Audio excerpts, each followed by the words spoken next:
Huwa ligeni mpenzi mwanamichezo hasa mpenzi wa klabu ya Young Africa.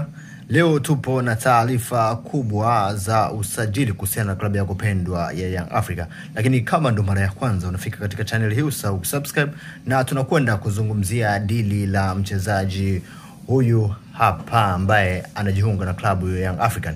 Amezungumzwa kwa muda mrefu, lakini sasa hayawi sasa yamekuwa. Anaitwa Diakite. Alikuwa ni mchezaji huru, amecheza vilabu vingi mno, na Engineer Els amezungumza naye rasmi siku ya jana na wamekamilisha makubaliano yote.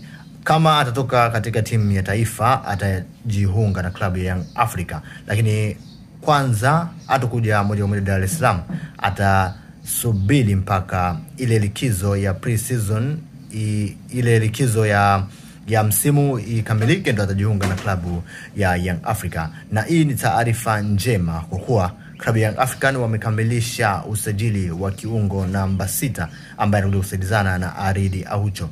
Ni usajili mzuri ambao Yanga wameufanya licha ya kuwa na mchezaji mwenye quality kubwa, lakini mashabiki wa Yanga wengi walikuwa wanalilia usajili wa mlisi wa Aridi Aucho. Lakini swala lingine ni kuhusiana na dabi ya Kariakoo. Niambie hapo ni comment, unahisi klabu ya Young African itapeleka timu kweli au msimamo utabaki ule wa atuchezi? Na siku ya 15 wametangaza watakuwa Mbeya kwa ajili ya mchezo wa FA, lakini pia na kwa maandalizi ya mchezo wa JKT Tanzania.